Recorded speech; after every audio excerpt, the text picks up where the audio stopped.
नमस्कार दोस्तों आज की वीडियो में हम जानने वाले हैं कि राधा रानी की मृत्यु कैसे हुई। दोस्तों, राधा कृष्ण का प्रेम तो प्रेम की मिसाल है। जब भी प्रेम का नाम लिया जाता है तो सबसे पहले राधा और कृष्ण का नाम आता है। राधा कृष्ण के प्रेम को जीवात्मा और परमात्मा का मिलन भी कहा जाता है। यह भी कहा जाता है कि श्री कृष्ण को केवल दो ही चीज़ें सबसे ज़्यादा प्रिय थीं और ये दोनों ही चीज़ें एक दूसरे से आपस में जुड़ी हुई थीं और वो थी बांसुरी और राधा।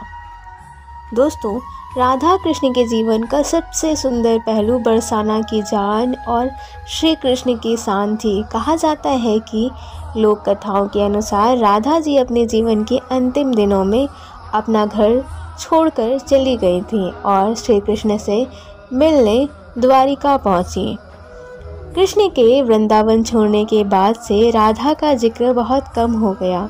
राधा और कृष्ण जब आखिरी बार मिले थे तो राधा रानी ने कृष्ण से कहा था, भले ही वह उनसे दूर जा रहे हों किंतु मन से हमेशा कृष्ण उनके साथ ही रहेंगे। इसके बाद कृष्ण मथुरा गए और कंस और बाकी राक्षसों को मारने का कार्य पूरा किया। इसके बाद प्रजा की रक्षा के लिए भगवान कृष्ण द्वारिका चले गए और वहां जाकर द्वारिकाधीश बनकर रह गए।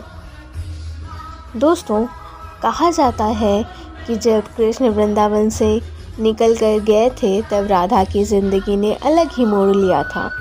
राधा की शादी आयान से हो गई और राधा ने अपना दाम्पत्य जीवन की सारी रस्में निभाई और बूढ़ी हो गई, लेकिन उनका मन तब भी श्री कृष्ण के लिए समर्पित था। राधा ने अपने पत्नी के तौर पर अपने सारे कर्तव्य पूरे किए और दूसरी तरफ श्री कृष्ण ने अपने दैवी कर्तव्य निभाए। सारे कर्तव्यों से मुक्ति पाने के बाद राधा आखिरी बार अपने प्रियतम श्री कृष्ण से मिलने गई। जब राधा द्वारिका पहुंची तो उन्होंने कृष्ण के रुक्मिणी और सत्यभामा से विवाह के बारे में सुना और बहुत ज़्यादा दुखी हुई। जब कृष्ण ने राधा को देखा तो बहुत प्रसन्न हुए। दोनों संकेतों की भाषा में काफ़ी देर तक बातें करते रहे। कुछ कथाओं के अनुसार कहा जाता है कि राधा जी श्री कृष्ण से द्वारिका मिलने आईं। वहाँ उन्हें कोई नहीं जानता था। राधा के अनुरोध पर भगवान कृष्ण ने राधा को महल में देविका के रूप में नियुक्त किया। राधा दिन भर महल में रहती थी और महल से जुड़े कार्य देखती थी और मौका मिलते ही भगवान श्री कृष्ण के दर्शन कर लेती थी। राधा रानी श्री कृष्ण से पहले जैसा आत्मिक जुड़ाव महसूस नहीं कर पा रही थी, इसलिए उन्होंने सोचा महल को त्याग कर वह श्री कृष्ण से दूर जाकर दोबारा गहरा आत्मिक संबंध स्थापित कर पाएंगी। उन्हें नहीं पता था कि वह कहाँ जा रही हैं, लेकिन भगवान कृष्ण जानते थे।